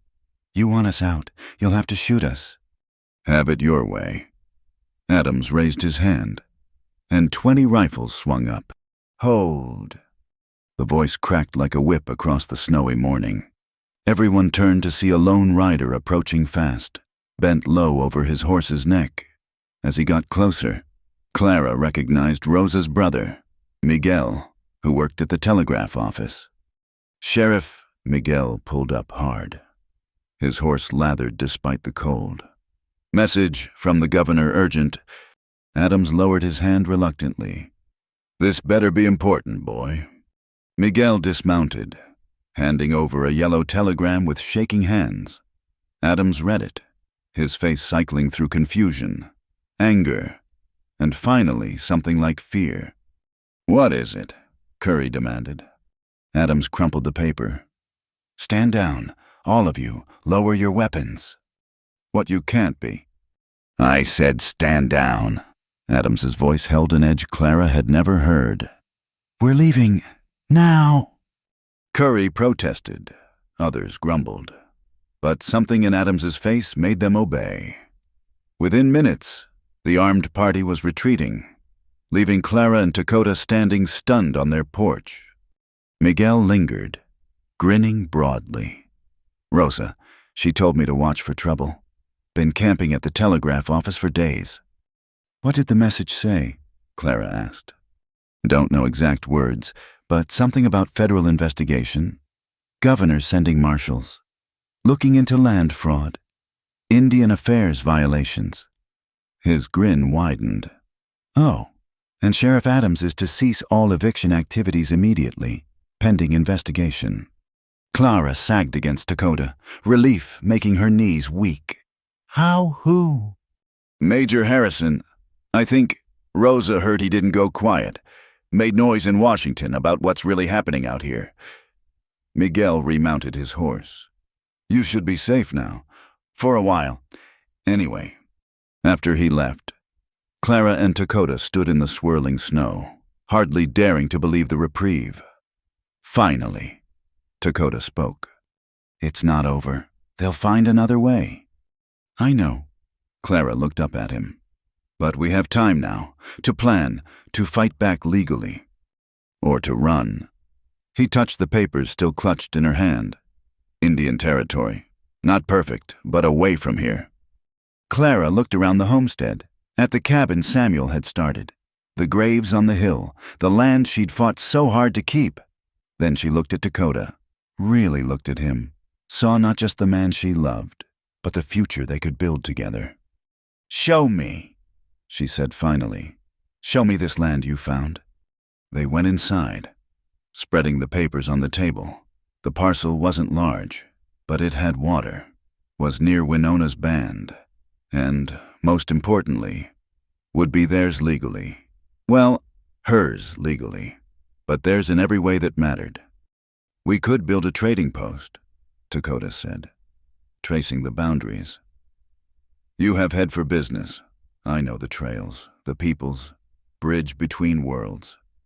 The children, oh yes, sir. Others, they'll need education. I could teach. Yes, his eyes lit up. And Takawin, she wants to learn healing, like Winona. You could teach that too. They talked through the day, planning, dreaming. The threat still loomed. Adams wouldn't give up easily, but for the first time, they had hope beyond mere survival. That night, as storm winds howled outside, they lay entwined before the fire. Clara traced the scar on his jaw, thinking of all the scars they both carried, visible and invisible. Are you sure? She asked. Leaving here, everything you've known? I left everything I knew the day my family died. He caught her hand, kissed her palm. This is not leaving. This is going toward... It won't be easy, a white woman and a Lakota man, even in Indian territory. When has anything been easy? He pulled her closer. But together, maybe we make it look easy. Clara laughed, surprising herself. When had she last laughed freely, without bitterness or fear? What? Dakota asked, smiling at her reaction. I was just thinking, a year ago, I was a proper farmer's wife, worried about getting the washing done and the bread baked. Now I'm planning to run away to Indian territory with a Lakota warrior to start a trading post. Regrets? No, she said it firmly, meaning it. Samuel would understand. He always said I was meant for bigger things than he could give me. He was wise man. He was, and he'd like you, I think. You both see the world as it could be, not just as it is. They made love then, slow and tender, a claiming and a promise. Outside, the storm raged, but inside was warmth and safety and the fierce joy of choosing love over fear. Near dawn, Clara woke to find Dakota sitting up, staring into the dying fire. What is it? I was thinking of my sons. What they would think of this path I choose. Clara sat up too, leaning against his shoulder. They would want their father happy. Alive? Building instead of destroying. You think so? I know so. Children understand love better than adults. They'd see that you're not betraying their memory. You're honoring it by living fully. He was quiet for a long moment. Then, you will make good mother, The words hung between them, a question and a possibility. Clara thought of the child she and Samuel had lost early in their marriage, the empty cradle she'd packed away. Could she dare hope again? Maybe, she said softly. If we're blessed. We are already blessed. He turned to kiss her. Everything else is extra. As the new day dawned, white and pristine with fresh snow, Clara felt something shift inside her. The grief for Samuel would always be there, a scar across her heart. But scar tissue was stronger than unmarked skin, and her heart had room for more than sorrow. When do we leave? She asked. Soon, before Adams finds new way to stop us. But first, he smiled. First, we make things proper. Proper? Marry me. The words were simple, but his eyes held depths. Your way or mine, both if you want. Make it so no papers, no laws can separate us. Clara's throat tightened. Yes, she whispered. Then louder, laughing through her tears. Yes. They kissed as the sun broke through the clouds, painting the snow in shades of gold and rose. It was ending and beginning, death and rebirth, sorrow and joy all mixed together. The confrontation with Adams had shown them the truth. They couldn't fight the entire system from here, but they could build something new elsewhere. Something that belonged to neither world fully, but might, just might, help bridge them. As Clara began preparing breakfast, humming a half-remembered song from her childhood, she thought about the title Lakota had spoken of that first night he'd stayed. Forever is big word, he'd said. But standing in her kitchen, watching him move about the cabin with easy familiarity, seeing their combined possessions already beginning to merge into one life, she thought maybe forever wasn't so big after all. Maybe it was just this one day at a time, choosing each other over and over, building something beautiful from the ashes of loss. The world outside was still dangerous, still divided, but in this small cabin on the prairie, two people had found something worth fighting for. Not just love, though that was the heart of it, but hope. Hope that bridges could be built, that children of different worlds could grow up together, that love was stronger than hate, creation mightier than destruction. It was a fragile hope, but it was theirs. And as Clara caught Lakota's eye across the room, saw her own joy reflected there, she knew it was enough. More than enough, it was everything. The attack came at dawn, 3 days before Clara and Lakota planned to leave for Indian Territory. She woke to the acrid smell of smoke and Lakota's urgent hand on her shoulder. Fire, he said tersely, already reaching for his weapons. They come. Through the window, Clara could see flames licking at the barn. Dark figures moved between the buildings, too many to count in the dim light. Her heart sank. Adams had found his way around the governor's orders after all. The papers, she gasped, grabbing for the land deeds and documents they'd carefully collected. No time. Lakota pulled her toward the back door. We go now. But as they stepped outside, armed men emerged from the shadows. Not Adams's deputized thugs this time. These were harder men, killers hired for their skill and lack of conscience. At their head stood Curry, his face twisted with triumphant hatred. Running off together, he sneered. How touching. Too bad you won't get far. They were surrounded, rifles aimed at their hearts.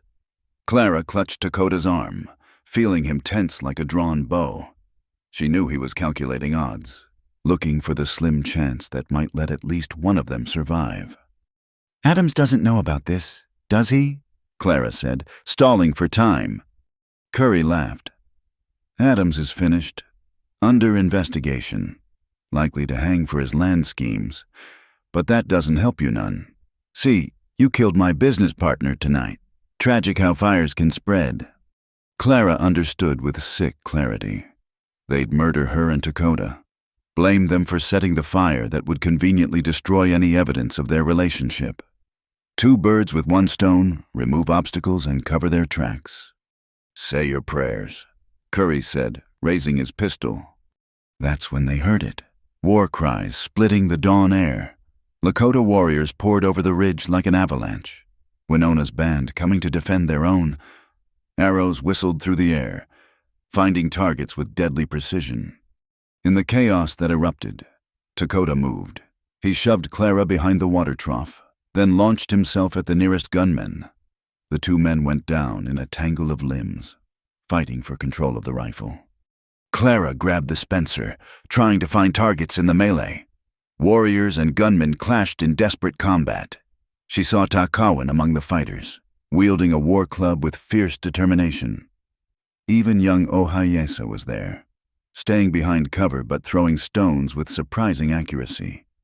The battle raged as the barn collapsed in flames behind them. Clara shot one man who was drawing a bead on Lakota, saw him fall with a scream. The Spencer kicked against her shoulder, Samuel's lessons coming back in muscle memory. Then she saw Curry, separate from the main fight, taking careful aim at Lakota's back. Without thinking, Clara charged. She hit him just as he fired, the bullet going wide. They crashed to the ground together, rolling in the dirt. Curry was stronger, but Clara fought with desperate fury. They struggled for the gun between them, her hands slippery with sweat and fear. His face was inches from hers, twisted with rage. "Should have taken my offer," he snarled. "Should have been smart." The gun went off. For a moment, neither moved. Then Curry's grip loosened, his eyes widening in surprise. He looked down at the spreading red stain on his chest, then back at Clara. "You?" he whispered, then collapsed. Clara scrambled away, shaking. Around her, the battle was turning. The gunmen, caught off guard by the Lakota attack, were falling back. Some fled on horseback. Others lay still in the dust. The remaining fighters threw down their weapons, hands raised in surrender. Clara, Lakota's voice. He was beside her in an instant, hands checking her for wounds. "You hurt?" "No, I killed him. Curry, I killed him." "He would have killed us." His voice was gentle but firm. No guilt for defending life. As the sun rose fully, the scope of the destruction became clear. The barn was gone, along with most of their supplies. Several of both sides lay dead or wounded. Winona moved among them with grim efficiency, tending injuries regardless of which side they'd fought on. "We cannot stay," she told Clara and Lakota. "More will come, always more." She was right, even if they could prove self-defense. Even if the federal investigators sided with them, the cycle of violence would continue. Too much blood had been spilled. "The wounded," Clara began.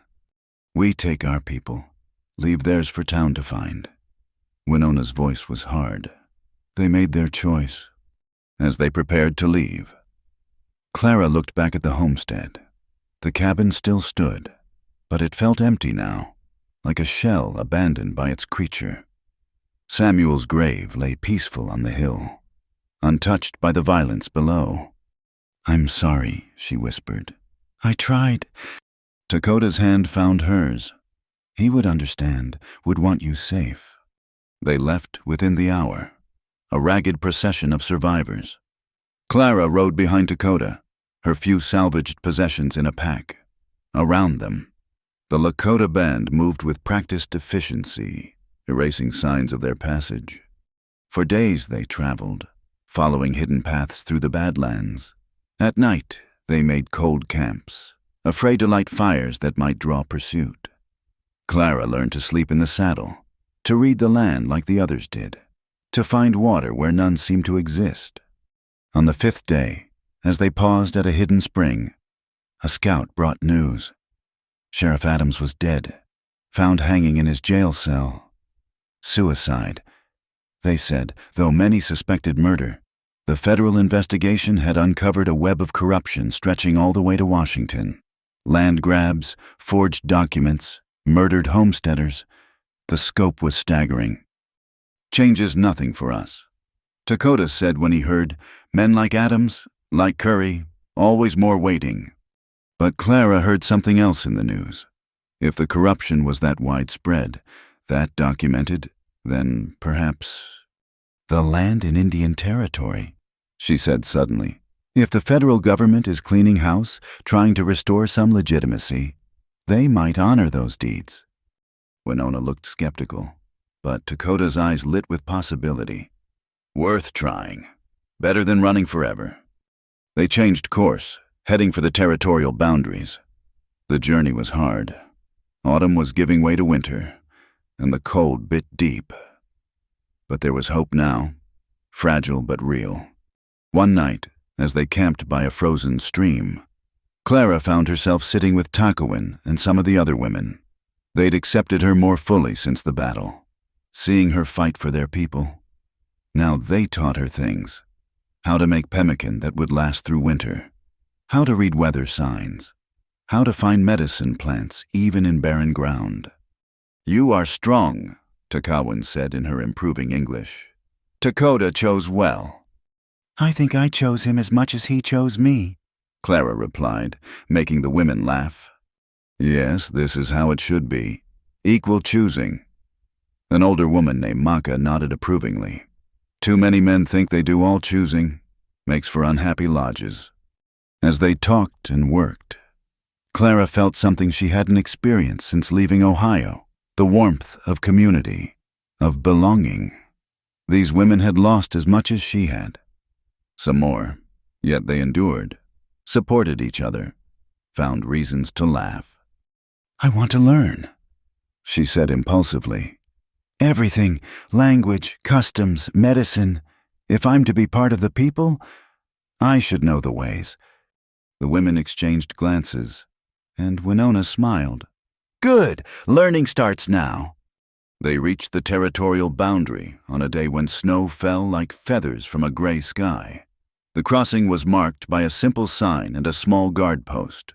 Clara's heart pounded as they approached, papers clutched in her hand. The territorial agent was a young man, barely out of his teens, who looked overwhelmed by the arrival of 30 Lakota and 1 white woman. He examined the deeds with painful thoroughness. These seem to be in order, he said finally. Though I must say, it's highly unusual. Many things are unusual now, Clara said firmly. I believe you'll find everything is legal. He stamped the papers with obvious reluctance. Welcome to Indian Territory, Mrs. Thompson. Though I should warn you, a white woman living among the Indians. People will talk. Let them, Clara said. I've heard worse. They made camp that first night on their own land. It wasn't much, rolling hills dotted with scrub trees, a small creek running through, but it was theirs, legally and truly. As the fire crackled and dinner cooked, Dakota stood beside Clara, looking out over their new home. Regrets, he asked, as he had before. No, she leaned into his warmth. Though I wish. What? I wish we could have done it without violence, without death. Yes, his arm came around her. But wishing doesn't change what is. We survived. We're together. We have chance to build something new. A trading post that's also a school. Clara mused. A place where both peoples can meet safely, learn from each other. Bridge between worlds. Dakota agreed. Like us. That night, they were married in the Lakota way, with Winona officiating and the whole band as witnesses. Clara wore a dress Takowin had been secretly making, soft doeskin decorated with beadwork. Dakota looked magnificent in his ceremonial clothes, every inch the warrior he was. But it was his eyes that held Clara, soft with love, bright with hope for their future. When they exchanged vows, promising to walk together through all of life's seasons, she felt Samuel's blessing like a warm wind. He would have wanted this for her, love, purpose, belonging. Later, as the celebration continued around them, Winona pulled Clara aside. You carry new life, the old woman said matter-of-factly. Clara's hand went to her stomach, wonder dawning. She'd suspected, but... How do you know? Winona smiled. I know, Spring baby, strong one. Clara found Dakota in the crowd, pulled him away to share the news. His face transformed, joy and wonder and something like fear mixing together. A child, he breathed. our child. Are you happy?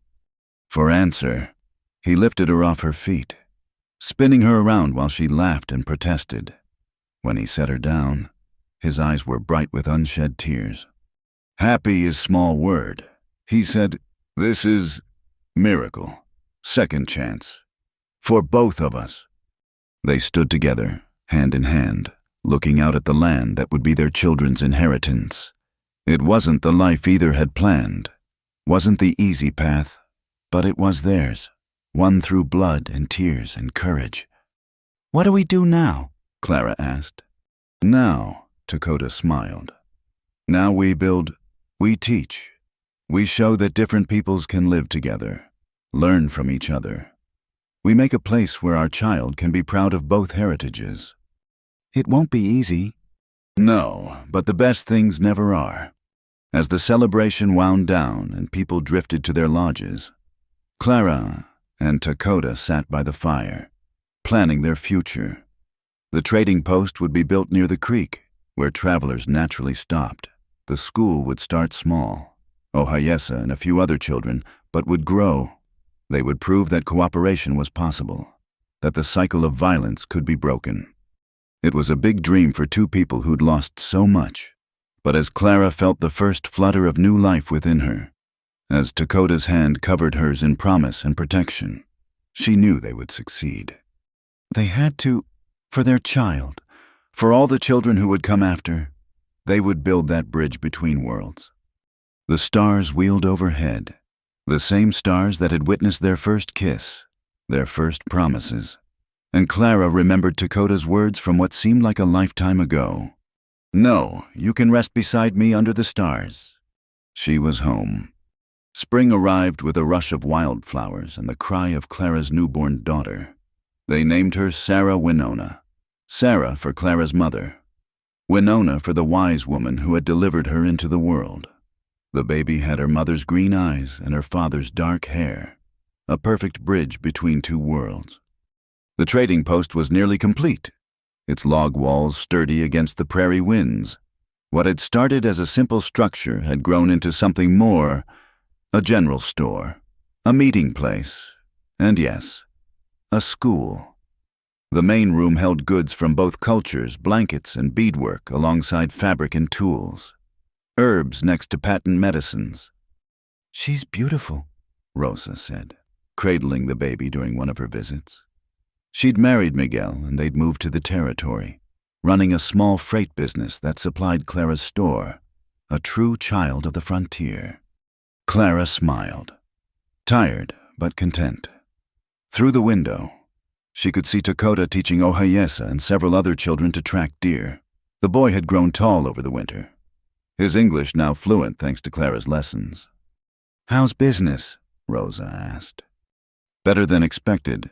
The cavalry from Fort Sill comes for supplies, and several Kiowa bands have started trading here too.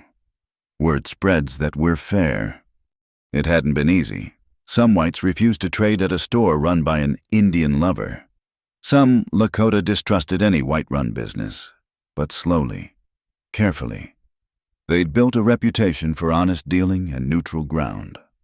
The door opened, bringing a gust of spring air and Takawin, who'd become Clara's closest friend and Sarah's devoted aunt. She carried a bundle of new beadwork to stock the store. Letter came, she said, handing Clara an envelope. From the east. Clara recognized the handwriting immediately. Mrs. Kowalski from Willow Creek. Her hands trembled slightly as she opened it. My dear Clara, she read aloud. I hope this finds you well. I write with news both sad and strange. The town of Willow Creek is nearly dead. After the government investigation, many fled or were arrested. The railway chose another route. Buildings stand empty like ghosts. But from death comes life. A group of freedmen have claimed the abandoned homesteads, including yours. They found Samuel's grave and tend it with respect.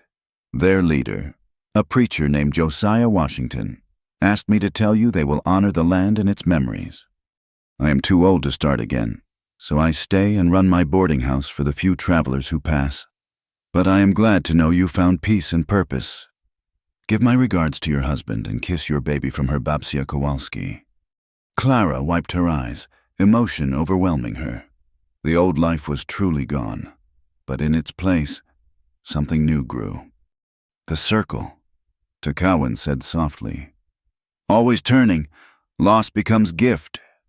That afternoon, as Clara taught arithmetic to a mixed class of Lakota, Kiowa, and settlers' children, she reflected on how far they'd all come. The children sat together without thought of the divisions that plagued their parents. Young Sarah slept peacefully in a cradleboard Winona had made, dreaming baby dreams. A commotion outside interrupted the lesson. Clara looked out to see a small wagon train approaching, unusual, as most travelers came alone or in small groups. Her hand went automatically to the rifle they kept behind the counter, old habits dying hard. But Dakota appeared in the doorway, his expression curious rather than alarmed. "Missionaries," he said, "come to build church and school." Clara's heart sank. Missionaries often brought trouble, trying to force their ways on the tribes, creating division. The lead wagon stopped before the trading post. A middle-aged couple climbed down, the man tall and scholarly-looking, the woman small but with an air of determination. What surprised Clara most was the black family traveling with them, and what appeared to be a Mexican family in the third wagon. "Good afternoon," the man said, removing his hat. "I'm Reverend Thomas Hartley, and this is my wife, Margaret. We're looking for the Thompson Trading Post." "You've found it," Clara said carefully. "I'm Clara Thompson." The Reverend's face broke into a smile. "Wonderful. We've heard so much about what you've built here, a place where all peoples trade and learn together. We've come hoping to support that work." "Support it?" Clara couldn't hide her skepticism. Margaret Hartley stepped forward. "We believe God's children come in all colors. Mrs. Thompson, we're here to establish a mission that serves everyone, teaching those who want to learn, but not forcing anyone to abandon their own beliefs." "Pretty words," Dakota said from behind Clara. "Many say such things, few mean them. Then let our actions speak." Reverend Hartley said simply, "We ask only for a chance to prove ourselves." Over the following days, the missionaries demonstrated their sincerity. They purchased supplies, paying fair prices without haggling. They treated everyone with equal respect. Most surprisingly, Margaret Hartley sought out Winona, not to convert her, but to learn about traditional healing. "I studied medicine before I married," she explained to Clara. "I've found every culture has wisdom to offer. Perhaps we can learn from each other." Slowly, cautiously, the community accepted them. The mission school they established complemented Clara's classes rather than competing. Some parents sent their children to both, seeing the value in learning multiple ways of understanding the world. Summer brought new challenges and joys. Sarah grew round and happy, babbling in a mixture of English and Lakota. The trading post prospered, becoming a regular stop for freight wagons and military patrols alike. Even some of the die-hard opponents began to soften. It was hard to maintain hatred when you saw children of different races playing together, when you traded fairly with those you'd been taught to fear. One evening, as purple clouds painted the sky, Clara sat with Dakota on the porch they'd built. Sarah played at their feet, chasing fireflies with clumsy baby hands. The sound of children's laughter drifted from the mission school, where Margaret Hartley was teaching them to sing in harmony. "Do you ever miss it?" Clara asked. "The old life, just your people, your ways, without all this complexity." Dakota considered. Sometimes life was simpler, but simple is not always better. He watched their daughter stand on unsteady legs, reaching for a firefly. "She will know both worlds, will be stronger for it." "The government could still take this away," Clara said, voicing the fear that never quite left. Another policy change? Another president? Maybe, but look what we built already. Not just buildings, understanding. Every child who learns here, every peaceful trade, every friendship across boundaries. These are seeds. They will grow even if we're not here to tend them. A rider approached in the gathering dusk. A cavalry officer Clara recognized as Lieutenant Morrison from Fort Sill. He dismounted, looking uncomfortable.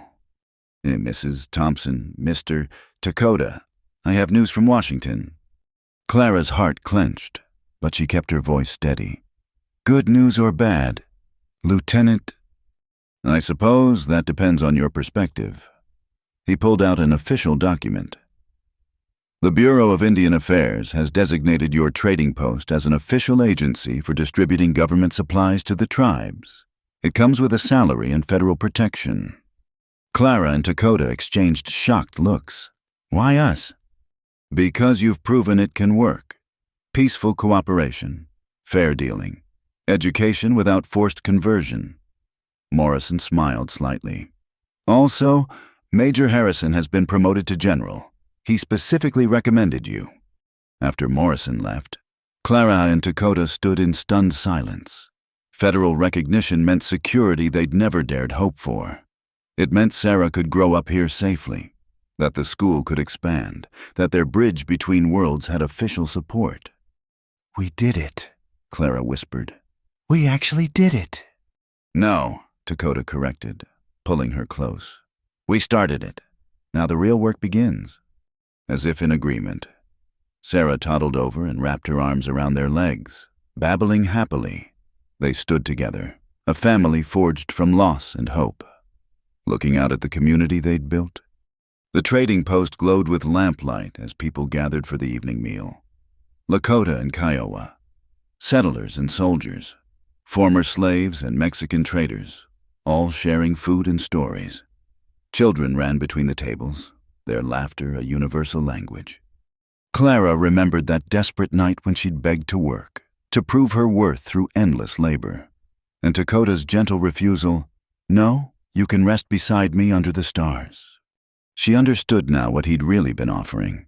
Not just physical rest, but the peace that comes from finding your place, your purpose, your people, under these same stars. They'd built something unprecedented, a corner of the frontier where different worlds met in peace. What are you thinking? Dakota asked. That Samuel was right.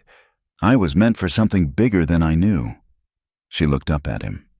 And that, I'm grateful for the path that led me to you, painful as it was. The ancestors say all paths lead where they must, Winona said, joining them on the porch with her usual silent grace. You two were meant to find each other. To build this, Sarah was meant to be born between worlds. The old woman smiled at the baby, who reached for her with chubby hands. She will see things we cannot imagine, perhaps a time when the divisions that seem so solid melt like spring snow. From your mouth to the spirit's ears, Clara said. As night deepened, the gathering gradually dispersed. Families headed to their homes. Some in traditional lodges, some in cabins, all part of the same community. The Reverend and his wife helped clear tables, working alongside everyone else. Later, in their own cabin behind the trading post, Clara nursed Sarah while Dakota banked the fire. It was a simple domestic scene, repeated in countless homes, but precious for its very ordinariness. They'd fought so hard for the right to this quiet life. I want more children, Clara said suddenly. Brothers and sisters for Sarah. A big family to fill this house with noise and chaos. Dakota smiled, that rare, transformative expression that still made her heart skip. I would like that, though maybe we wait until this one sleeps through the night. Clara laughed, and Sarah pulled away to gurgle at the sound. Fair enough. They prepared for bed, moving through the routine of a couple who'd learned each other's rhythms. But before sleeping, they stepped outside once more, drawn by the vast star field above. The prairie stretched endlessly in all directions, but it no longer seemed empty or hostile. Lights glowed from scattered homes, Smoke rose from chimneys, and somewhere a coyote sang to the moon. It was a living landscape now, shaped by their dreams and determination. "No regrets?" Dakota asked, their old ritual. "No regrets," Clara confirmed. "Only gratitude." They stood together under the stars where their love had begun, where it had been tested and proven true. Tomorrow would bring new challenges. It always did. There would be setbacks and struggles, moments of doubt and fear. But tonight, there was peace. Tonight, there was home. Sarah slept in her father's arms, dreaming of fireflies. Clara leaned against Dakota's strength, feeling the baby they'd made, the life they'd built, the future they'd carved from an unforgiving land. The stars wheeled overhead, ancient witnesses to the small miracles of human courage. And in a trading post on the edge of Indian Territory, 3 hearts beat as one. Proof that love could indeed build bridges where hatred had dug chasms. It wasn't the ending of their story that would come years hence, when Sarah stood as a doctor serving both communities, when their sons became lawyers and teachers, when the trading post grew into a town where all were welcome. But it was an ending of sorts, the end of running, of mere survival, of defining themselves by loss. Under the vast prairie sky, Clara Thompson and Dakota had found what they'd stopped looking for, a love that transcended boundaries, a purpose beyond themselves, and a peace that came not from rest, but from building something worth the struggle. The stars kept their eternal watch, and life went on, beautiful and difficult and absolutely worth living. Thank you for listening to this story of love and hope on the American frontier. I'd love to know where in the world you're listening from. Please share in the comments below so we can connect across distances just like Clara and Dakota did. If this tale touched your heart, please subscribe to Wild West Night for more stories. Give this video a like, and hit that hype button to help more people discover these chronicles of the Old West. Until we meet again under the stars, partners.